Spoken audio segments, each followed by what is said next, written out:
পাঁচটি সোনালী সময় আছে, যে সময়গুলো একজন মুমিনের জন্য, একজন ইমানদারের জন্য অত্যন্ত সুবর্ণ সুযোগ আল্লাহ সুবহানাহু ওয়া তাআলার কাছে তার চাওয়াগুলোকে পেশ করার জন্য, আল্লাহ সুবহানাহু ওয়া তাআলার কাছে নেক আমল করে কাছাকাছি যাওয়ার, আল্লাহ সুবহানাহু ওয়া তাআলাকে সন্তুষ্ট করার জন্য খুব মূল্যবান এই সময়গুলো। সেই সোনালী পাঁচটি সময় কখন? তার প্রথমটি হলো জোহরের সময়। মুসনাদে আহমদের এক হাদিসে বর্ণিত আছে, নবী সাল্লাল্লাহু আলাইহি ওয়াসাল্লাম জোহরের ফরজের আগে 4 রাকাত সুন্নাত সালাত নিয়মিত পড়তেন। কোন সাহাবী তাকে প্রশ্ন করলেন, ইয়া রাসূলুল্লাহ, আমরা আপনাকে দেখি সবসময় আপনি সালাতটি নিয়মিত আদায় করেন, এই 4 রাকাত সালাত কখনো ছাড়েন না, এর হেতু কি, রহস্য কি? নবী সাল্লাল্লাহু আলাইহি ওয়াসাল্লাম তখন বললেন তাদেরকে যে, দেখো, যখন সূর্য মধ্য আকাশ থেকে, ঠিক আকাশের সেন্টার পয়েন্ট থেকে পশ্চিম দিকে ঢলে পড়ে, অর্থাৎ জোহরের সময় শুরু হয়, তখন আল্লাহ সুবহানাহু ওয়া তাআলা আসমানের সমস্ত দুয়ারসমূহ খুলে দেন, সমস্ত দুয়ারসমূহ খুলে দেন এবং সেগুলো আর তিনি বন্ধ করেন না জোহরের সালাত শেষ হওয়া পর্যন্ত। ফাউহিব্বু আন ইউসআদা লি ফিহা খায়র, তো আমি চাই, আমার কাছে ভালো লাগে, আমার পছন্দ হয় যে এই সময়ে আল্লাহ যখন আসমানের দুয়ারসমূহ খুলে দেন, এই সময়ে আমার কোনো নেক আমল যেন উপরে ওঠে, সেজন্য আমি নিয়মিত এই 4 রাকাত সুন্নাত আদায় করে থাকি।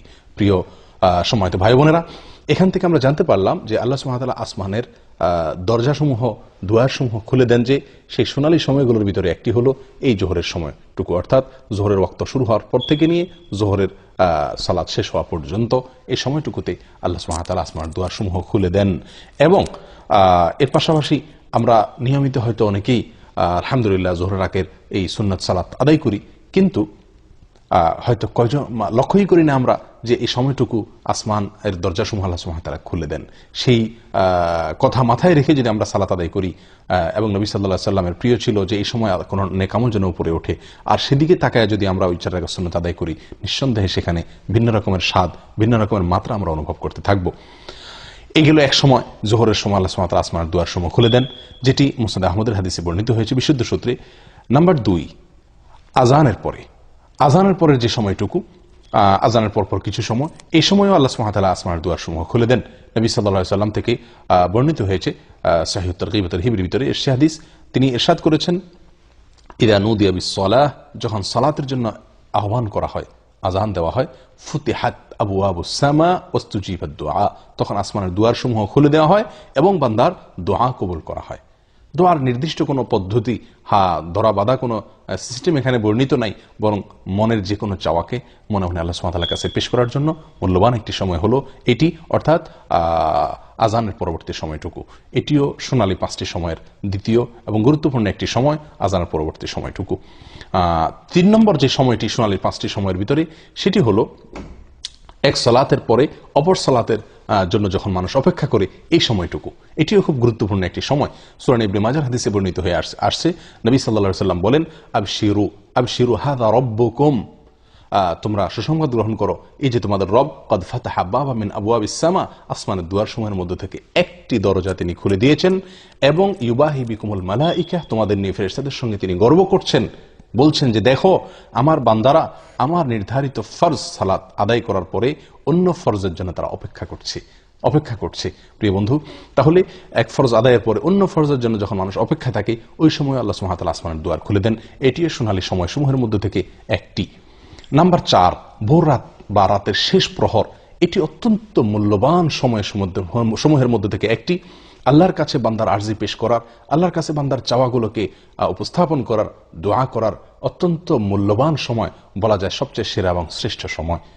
নবী সাল্লাল্লাহু আলাইহি সাল্লাম ইরশাদ করেছেন, এই সময় আল্লাহ সুবহানাহু ওয়া তাআলা আসমানের দুয়ারসমূহকে খুলে দেন এবং একজন ঘোষণা দিতে থাকে, আছে কি কোনো প্রার্থনাকারী যে চাইবে, প্রার্থনা করবে, আল্লাহ তাআলা তার প্রার্থনা মঞ্জুর করবেন? আছে কি কোনো বিপদগ্রস্ত যে ব্যক্তি বিপদে পড়ে আছে, সে আল্লাহর কাছে মুক্তি চাইবে, আল্লাহ তাআলা তাকে মুক্তি দান করবেন? এভাবে যে কোনো মুসলিম এই সময় দোয়া করলে আল্লাহ তাআলা দোয়া কবুল করেন এবং আসমানের দুয়ারসমূহ খুলে দিয়ে রাখেন দোয়া কবুলের জন্য। তবে 2 শ্রেণীর ব্যক্তিকে আল্লাহ তাআলা এই সময় তাদের দোয়া কবুল করেন না। তার ভিতরে হলো, এক ব্যক্তি হলেন যিনি পেশাদার ব্যভিচারিণী মহিলা, সে, আর দ্বিতীয়ত হলো যে লোক ব্যবসায়ীদের কাছ থেকে চাঁদাবাজি করে, ব্যবসায়ীদের কাছ থেকে চাঁদা আরোপ করে অর্থ আত্মসাৎ করে, এই ব্যক্তি এবং পেশাদার ব্যভিচারিণী, এই 2 ব্যক্তি ছাড়া আল্লাহ সুবহানাহু ওয়া তাআলা তাদেরকে তওবা করার পরে তাদেরটাও আল্লাহ তাআলা মাফ করেন। এই 2 ব্যক্তি ছাড়া, এই 2 কাজে লিপ্ত থাকলে, সেই ব্যক্তিরা ছাড়া আর অন্য সবার দোয়াকে আল্লাহ তাআলা কবুল করেন এবং আসমানের দুয়ার আল্লাহ তাআলা খুলে দেন। সম্মানিত ভাই বন্ধুগণ, এরপরে 5 নম্বর সোনালী সময় যেটি, সেটি হলো একটি গুরুত্বপূর্ণ দোয়া, যেটিতে আল্লাহ তাআলার বড়ত্ব, আল্লাহ তাআলার প্রশংসা এবং আল্লাহ তাআলার পবিত্রতা বর্ণনা করা হয়ে থাকে। এই বিশেষ ভাষায় যখন আল্লাহ সুবহানাহু ওয়া তাআলার কাছে বান্দা দোয়া করে বা আল্লাহ তাআলার জিকির করে, তখন আল্লাহ সুবহানাহু ওয়া তাআলা আসমানের দুয়ার সমূহ খুলে দেন, যেটি সহিহ মুসলিমে বর্ণিত হয়েছে। আব্দুল্লাহ ইবনে আমর রাদিয়াল্লাহু তাআলা বলেন, একবার নবী সাল্লাল্লাহু আলাইহি ওয়াসাল্লাম সালাত আদায় করছিলেন সাহাবীদেরকে নিয়ে। পিছন থেকে কেউ একজন একটি দোয়া পাঠ করলেন।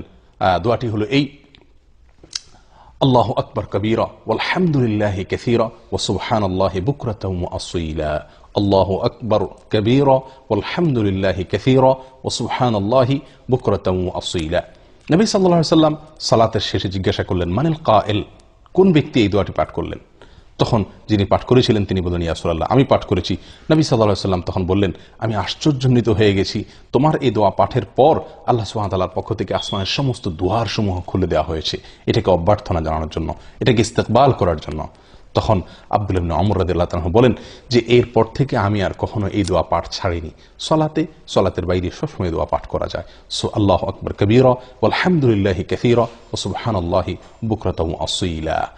আমি আবারও সংক্ষেপে এই 5টি শোনার সময় আপনাদেরকে জানিয়ে দিচ্ছি। তার প্রথম হলো জোহরের সময়। জোহরের সময় শুরু হওয়ার পর থেকে নিয়ে জোহরের ফরজ সালাত শেষ হওয়া, জামাত শেষ হওয়া পর্যন্ত। আর দ্বিতীয়ত হলো আজান যখন দেওয়া হয় সালাতের, 5 ওয়াক্ত সালাতের আজানের পরবর্তী সময়টুকু। 3 নম্বর হলো এক সালাত পড়ার পরে মানুষ যখন অন্য সালাতের জন্য অপেক্ষমান থাকেন ওই সময়টুকু। নাম্বার 4 হলো ভোর রাতের সময়টুকু, রাতের শেষ প্রহর। নাম্বার 5 হলো আল্লাহ সুবহানাহু ওয়া তাআলার প্রশংসায়, তার গুণগানে এই বিশেষ বাক্য আল্লাহু আকবার কবীরা ওয়ালহামদুলিল্লাহি কাসীরা ওয়া সুবহানাল্লাহি বুকরাতাও ওয়া আসীলা, এটা যখন পাঠ করা হয়। আসুন এই 5টি সময়কে, মূল্যবান সময়গুলোকে কাজে লাগানোর চেষ্টা করি। জীবন খুবই সংক্ষিপ্ত, আল্লাহ সুবহানাহু ওয়া তাআলার কাছাকাছি যাওয়ার চেষ্টা করি, নিজের চাওয়াগুলোকে মঞ্জুর করানোর জন্য আপ্রাণ চেষ্টা করি। আল্লাহ তাআলা আমাদের সকলকে তৌফিক দান করেন। জাযাকুমুল্লাহু খাইর ওয়া আখিরু দাওয়ানা আলহামদুলিল্লাহি রাব্বিল আলামিন।